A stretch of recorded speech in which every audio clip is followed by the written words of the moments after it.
గౌరవనీయ ముఖ్యమంత్రి రేవంత్ రెడ్డి గారి సందేశం.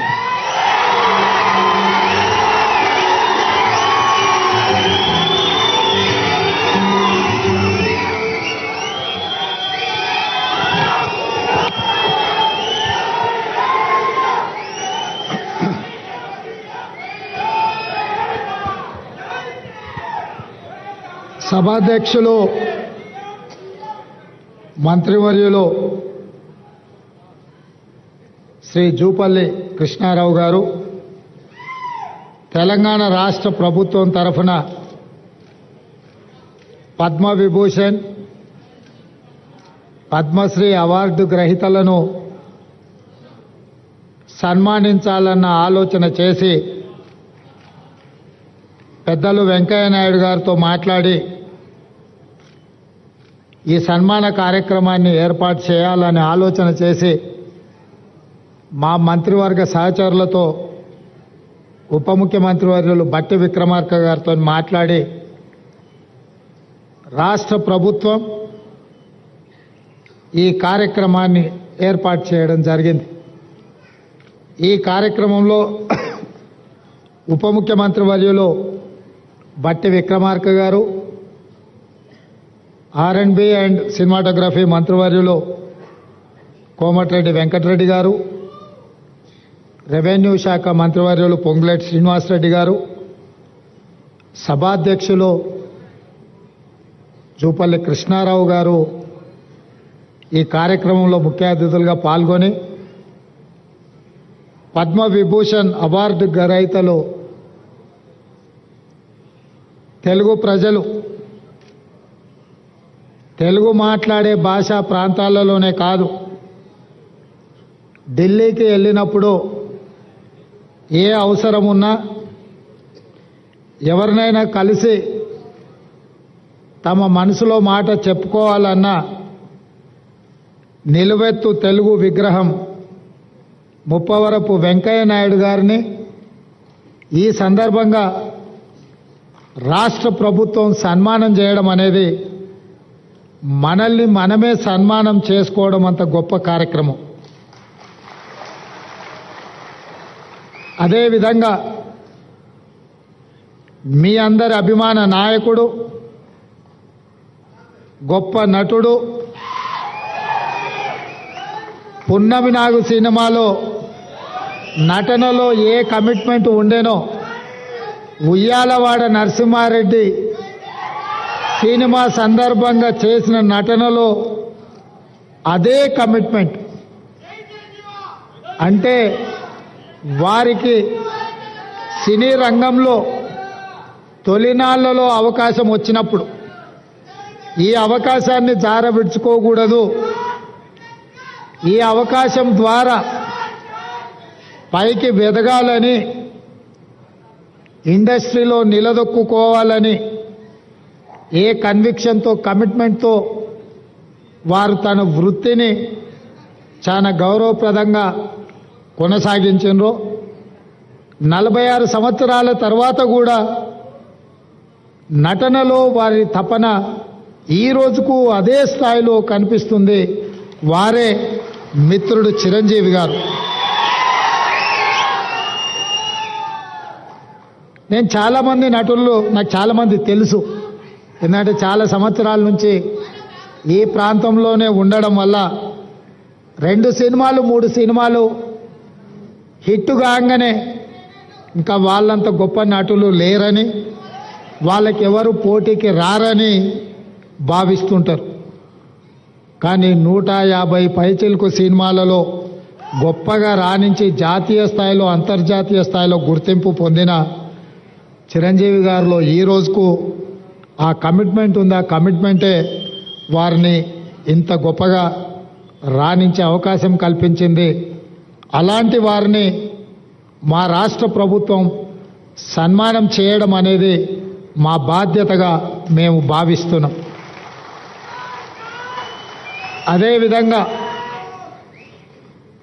గ్రామీణ ప్రాంతాలలో మారుమూల పల్లెల్లో పెరిగి స్థానిక కళలు వృత్తిగా మార్చుకొని వాటినే ప్రదర్శిస్తూ అందులోనే తమ జీవితాన్ని గడిపిన పద్మశ్రీ అవార్డు గ్రహీతలు వేలు ఆనందచారి గారు, శ్రీ దాసరి కొండప్ప గారు, శ్రీమతి ఉమామహేశ్వరి గారు, గడ్డం సమ్మయ్య గారు, బంజారా కెతావత్ సోమ్లాల్ గారు, శ్రీ కూరెళ్ల విఠలాచార్య గారు, వీరందరికీ కూడా కేంద్ర ప్రభుత్వం పెద్దలు వెంకయ్య నాయుడు గారు చెప్పినట్టు మట్టిలో మాణిక్యాలను గుర్తించి వెలికితీసి సానబట్టి వాళ్ళు రాణిస్తే ఈరోజు కేంద్ర ప్రభుత్వం వాళ్ళని గుర్తించి పద్మశ్రీ అవార్డులు ఇచ్చింది. మన వాళ్ళను, మనలో ఒకరిని కేంద్ర ప్రభుత్వం గుర్తించి పద్మశ్రీ అవార్డులు ఇచ్చినప్పుడు మీ అందరి సమక్షంలో వాళ్ళని సన్మానం చేయడం రాష్ట్ర ప్రభుత్వం బాధ్యతగా భావించి ఈరోజు ఈ కార్యక్రమాన్ని ఏర్పాటు చేయడం జరిగింది. మిత్రులారా, ఈ కార్యక్రమం రాజకీయాలకు అతీతమైన కార్యక్రమం. ఈ కార్యక్రమం ఒక మంచి సాంప్రదాయాన్ని నెలకొల్పడానికి మా ప్రభుత్వం చేస్తున్న ప్రయత్నం. తెలుగువాడు ఎక్కడున్నా మనవాడే, ఏ ప్రాంతంలో ఉన్నా మనవాడే. ఈ దేశంలో హిందీ భాష తర్వాత అత్యధికంగా మాట్లాడుకునే భాష తెలుగు భాష. దేశంలో రెండవ భాష అత్యధికంగా మాట్లాడుకునే భాష తెలుగు భాష. ఇవాళ మన భాష అంతరించిపోతుందేమన్న అనుమానం వస్తున్న సందర్భం. మన కవులు, కళాకారులు గ్రామీణ ప్రాంతాలలో సాంప్రదాయబద్ధమైన ఈ వృత్తులను వదిలేస్తే చరిత్రలో కనుమరుగవుతుంది. ఇట్లాంటి కవులను, కళాకారులను, వివిధ రంగాలలో రాణించిన వాళ్లను రాష్ట్ర కేంద్ర ప్రభుత్వాలు గుర్తించి గౌరవించి వాళ్ళకి ఈ రకమైన అవార్డులు ఇవ్వాల్సిన బాధ్యత, ఆ సాంప్రదాయాన్ని కొనసాగించాల్సిన బాధ్యత ఎన్నికైన ప్రభుత్వాల మీద ఉన్నదని నేను భావిస్తూ ఈ సాంప్రదాయాన్ని కొనసాగించాలి. అందుకే ఎక్కువ సమయం తీసుకొని వారిని సన్మానం చేసినా దానికి అర్థం ఉండదని ప్రకటించిన ఎంబడే పెద్దలు వెంకయ్య నాయుడు గారిని చిరంజీవి గారితో మాట్లాడి ఈ కార్యక్రమాన్ని ఏర్పాటు చేసినాం. వెంకయ్య నాయుడు గారికి ఇతర కార్యక్రమాలు ఉండడం వల్ల ఉదయం 11 గంటలకే ఈ కార్యక్రమాన్ని చేపట్టాలి అని ఆలోచన చేసి మా అధికారులు చీఫ్ సెక్రటరీ గారితో, శాంతకుమారి గారితో, ఇతర అధికారులతో మాట్లాడితే, సార్ ఉదయం అంటే అభిమానులు రారేమో, అది మీరు శిల్పకళా వేదిక అంటున్నారు, అది నిండదేమో, కొద్దిమంది వస్తారేమో, ఎలా సార్ ఈ కార్యక్రమం అని నన్ను అడిగాను. నేను వారికి ఒక మాట చెప్పిన, వెంకయ్య గారి పేరు, చిరంజీవి గారి పేరు మనం సన్మాన కార్యక్రమంలో పెడితే శిల్పకళా వేదిక నిండడానికి మనం ఎలాంటి శ్రమ పడాల్సిన పని లేదు, ఆందోళన పడాల్సిన పని లేదు. శిల్పకళా వేదిక నిండగా వారి అభిమానులు తప్పకుండా వస్తారు అని నేను వారికి చెప్పిన. నా నమ్మకాన్ని నిలబెట్టినందుకు మిమ్మల్ని అందరినీ మనస్ఫూర్తిగా నేను మిమ్మల్ని అందరినీ అభినందిస్తున్నా. ఎందుకంటే ఈ కార్యక్రమాలు సాయంత్రం పూట పెట్టే కార్యక్రమాలు, కానీ ఉదయం 10 గంటలకే మీరందరూ వచ్చి ఈ కార్యక్రమాన్ని కల్లారా చూసి ఈ రాష్ట్ర ప్రభుత్వం చేపట్టిన కార్యక్రమాన్ని పెద్దలు వెంకయ్య నాయుడు గారు, చిరంజీవి గారు లాంటి వాళ్ళు, పద్మశ్రీ అవార్డు గ్రహీతలు వారు అభినందిస్తుంటే మా ప్రజాపాలనకు ఆశీర్వాదం పొందినట్టుగానే నేను భావిస్తున్నా. అదేవిధంగా ఒక మంచి సాంప్రదాయానికి పునాదులు వేయాలన్న మా ఆలోచనను మీరందరూ మనస్ఫూర్తిగా బలపరిచినందుకు మిమ్మల్ని అందరినీ కూడా నేను అభినందిస్తున్నా. ఈ కార్యక్రమంలో పద్మశ్రీ అవార్డు గ్రహీతలు కవులకు, కళాకారులకు జీవితంలో వయసు మీద పడ్డ తర్వాత వెనక్కి మళ్ళీ చూసుకుంటే చప్పట్లు దుప్పట్లే మిగులుతున్నాయి తప్ప ఇంటి ఖర్చులకు కూడా వెళ్ళని అత్యంత దుర్భరమైన పరిస్థితులు గ్రామీణ ప్రాంతాల నుంచి వచ్చిన కవుల, కళాకారుల పరిస్థితి. అందుకే ఈ రాష్ట్ర ప్రభుత్వం ఆలోచన చేసి మా మంత్రివర్గ సహచరుల అనుమతితో ప్రతి ఒక్క పద్మశ్రీ అవార్డు గ్రహీతకు 25 లక్షల రూపాయల నగదు బహుమతిని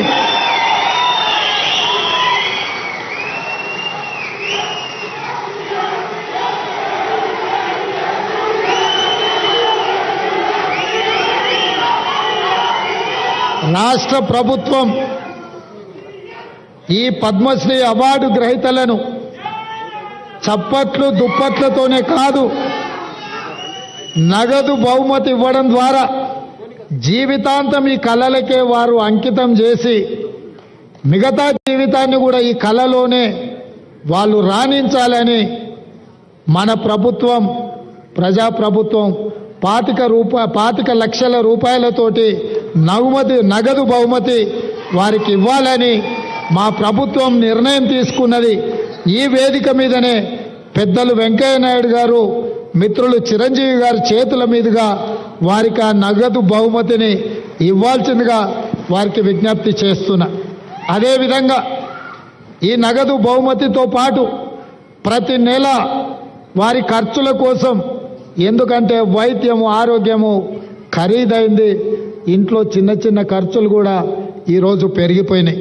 అందుకే ప్రతి నెల ఈ కవులకు కళాకారులకు 25,000 రూపాయల పెన్షన్ ఇవ్వాలని కూడా ఈరోజు, ఎందుకంటే వాళ్ళు నిరుపేదలు. దాసరి కొండప్పని చూసిండు కదా, మా జిల్లా వాడు, నా పక్కనే దామరగిద్ద మండలం, అత్యంత పేద కుటుంబం నుంచి వచ్చిండ్రు. వాస్తవంగా మనం ఇట్లాంటి అవార్డులు రివార్డులు ఇవ్వాలన్నా వాళ్ళు అక్కడి నుంచి ఇక్కడికి కారులోనో కావలసిన వాళ్ళని తీసుకొని ఇంత దూరం రావాలంటే కూడా తొవ్వ ఖర్చులు కూడా కష్టంగా ఉండే పరిస్థితులు. ఇట్లాంటి పరిస్థితుల్లో వీళ్లను గౌరవించడం, వారికి ప్రతి నెల 25,000 రూపాయల పెన్షన్ ఇవ్వాలన్న ఆలోచన మా పెద్దలు హనుమంతరావు గారి అనుమతితోటి వారికి ప్రతి నెల 25,000 రూపాయలు ప్రభుత్వం నుంచి పెన్షన్ లాగా వారికి ఇవ్వాలి అని చెప్పి మా ప్రభుత్వం నిర్ణయం తీసుకున్నది. మిత్రులారా, నేను ఒకే ఒక్క మాట ఈ వేదిక మీద నుంచి చెప్పదలుచుకు, సాంప్రదాయాలను గౌరవించాల్సి వచ్చినప్పుడు, మన భాషను, మన సంస్కృతిని, మన సాంప్రదాయాలను కాపాడుకోవాల్సి వచ్చినప్పుడు అన్నిటినీ పక్కన పెట్టి మనందరం ఏకం కావాల్సిన అవసరం ఉన్నది. మనం అలా కలిసిపోయి కార్యక్రమాలను చేపట్టకపోతే కాలగర్భంలో మన భాష, మన సంస్కృతి కలిసిపోయి, ఒకప్పుడు తెలుగు భాష ఉండే, ఒకప్పుడు ఇలాంటి కవులు కళాకారులు ఉండే అని లైబ్రరీలో చదువుకునే పరిస్థితులు వస్తాయి. అలాంటి పరిస్థితులు రాకుండా ఉండాలి అని అంటే రాజకీయాలకు అతీతంగా సాంప్రదాయాలను కాపాడడానికి మనమందరం కూడా కృషి చేయాల్సిన అవసరం, బాధ్యత ఉన్నది అని చెప్పి నేను భావిస్తున్నా. తప్పకుండా పెద్దలు వెంకయ్య నాయుడు గారు చెప్పకనే కొన్ని అంశాలను వారు ప్రస్తావించారు. ఎందుకంటే నేను విద్యార్థి దశ నుంచి వారు మాకు బాగా తెలుసు. వారి దృష్టిలో విద్యార్థి దశ నుంచి నేను ఉన్నప్పటి నుంచి కూడా వారి దృష్టిలో నేను ఉన్నాను. అక్కడి నుంచి ఇక్కడి వరకు రాజకీయ పరిణామ ఎదుగుదల వారు చూస్తూనే ఉన్నారు. వారు అందరికీ చెప్పినట్టుగా వేదిక మీద ఉన్న మాకందరికి కూడా చెప్పిండని నేను భావిస్తున్న. భాష విషయంలో, భావం విషయంలో, ప్రజా సమస్యల పరిష్కారం విషయంలో, ప్రజలలో ఉండి నిత్యం ప్రజా సమస్యల మీద ప్రజల తరఫున కొట్లాడితే గుర్తింపు, గౌరవము, హోదా అనేది ఆటోమేటిక్ వస్తుందని వారు ఈ వేదిక మీద నుంచి చెప్పినరు. ఇది రాష్ట్రంలో రాజకీయాలలో రాణించాలనుకునే వాళ్ళు తప్పకుండా రాజకీయాలకు రావాలి. ఎందుకంటే ఈ రాష్ట్రాన్ని, కేంద్రాన్ని బలమైన రాష్ట్రంగా, దేశంగా నిర్మించుకోవాలి అనుకుంటే బలమైన నాయకత్వం ఉండాలి, దేశం పట్ల భక్తి ఉండాలి. రాష్ట్రం అభివృద్ధి పదం నడిపించడంలో మనందరం కలిసికట్టుగా ముందుకు వెళ్ళాలి. అట్లా చేసుకున్నప్పుడే ప్రపంచ దేశాలతో మనం పోటీ పడి దేశాన్ని అభివృద్ధి పదం వైపు నడిపించే అవకాశం ఉంటుంది. తప్పకుండా మీ ఆలోచనలు, ఎందుకంటే 1978లో విద్యార్థి దశ నుంచి మీరు మొదటిసారి ఎమ్మెల్యేగా ఎన్నికై కీర్తిశేషులు జైపాల్ రెడ్డి గారు అంతకంటే ముందే 3 సార్లు ఎమ్మెల్యేగా అయినా మీరిద్దరూ ఆనాటి ఉమ్మడి ఆంధ్రప్రదేశ్లో జంట కౌలలాగా ప్రతిపక్షంలో ఉండి పాలకుల మీద పదునైన భాషలో పదును ఉండాలి, సమస్యను సృష్టించే విధంగా ఉండాలి. అలాంటి భాషతోని సమస్యని లేవనెత్తి ప్రభుత్వం యొక్క ఆలోచన విధానంలో మార్పు తీసుకురావడానికి ఆ రోజు మీరు ఈ కార్యక్రమం మొదలుపెట్టి అక్కడి నుంచి ఉపరాష్ట్రపతి వరకు మీరు ఎదిగినరు. వివిధ దశలలో మీ పోరాటాలు ఈ ప్రాంత ప్రజలు, దేశ ప్రజలు చూసినరు. ఒక్క విషయం నేను మిత్రులకు చెప్పదలుచుకున్నా, నాకు తెలిసి దేశం నలుమూలల రోడ్డు మీద ప్రయాణం చేసి ఎక్కువ సభలలో పాల్గొన్న నాయకులను ఒకవేళ లెక్కిస్తే వెంకయ్య నాయుడు గారే ముందు వరుసలో ఉంటారు, మొదట ఉంటారని నేను భావిస్తున్నా. వారు జీవితంలో ఏ ఒక్క రోజు కూడా విశ్రాంతి తీసుకున్నట్టు నాకు తెలియదు. దేశం నలుమూలల ప్రజా సమస్యల మీద వారు ఎన్ని వందల కిలోమీటర్లున్నా రోడ్డు ప్రయాణం చేసి తప్పకుండా కార్యక్రమాలను పిలిచిన ప్రతి కార్యక్రమానికి సమయానికి హాజరవ్వాలన్న ఆలోచనతోటి వారు సేవలు అందించినరు. వారు ఈ దేశానికి రాష్ట్రపతి అవుతారని నేను భావించిన. భవిష్యత్తులో ఆయన ఉపరాష్ట్రపతి తర్వాత రెండవ తెలుగువాడుగా ఆనాడు నీలం సంజీవరెడ్డి గారు రాష్ట్రపతి అయినరు. వెంకయ్య నాయుడు గారు కూడా ఈ దేశానికి రాష్ట్రపతికి ఎదగాల్సిన అన్ని అర్హతలు ఉన్నాయి. తప్పకుండా వారికి అవకాశం వస్తుందని నేను భావిస్తున్నా, రావాలని నేను కోరుకుంటున్నా. ఎందుకంటే ఢిల్లీలో మన తెలుగు వాళ్ళ లీడర్షిప్ అనేది కొంత తగ్గినట్టుగా కనిపిస్తుంది. ఎందుకంటే పార్లమెంట్ సభ్యులు చాలామంది వ్యాపకాలు ఉన్నోళ్ళు ఎక్కువ మంది వస్తుండ్రు. ప్రజా సమస్యల మీద అవగాహన ఉండి అవసరం అనుకుంటే జాతీయ స్థాయిలో ఇతర నాయకులనైనా పిలిపించి మాట్లాడగలిగిన శక్తి సామర్థ్యాలు ఉన్న నాయకత్వం తగ్గుతున్నట్టుగా కనిపిస్తుంది. రేపు జరగబోయే పార్లమెంట్ ఎన్నికల్లో అలాంటి నాయకత్వాన్ని ఎన్నుకుంటే ఢిల్లీలో మన వాళ్ళు ఎవరైనా వెళ్తే పార్టీలకు అతీతంగా ఏదైనా సమస్య తీసుకొని వెళ్ళినప్పుడు చెప్పగలిగి మాట్లాడగలిగిన నాయకత్వం ఉండడం అవసరం ఉంది. రాబోయే పార్లమెంట్ ఎన్నికల్లో అలాంటి నాయకులను గెలిపించాల్సిందిగా కోరుకుంటూ మీ అందరి దగ్గర సెలవు తీసుకుంటున్నా.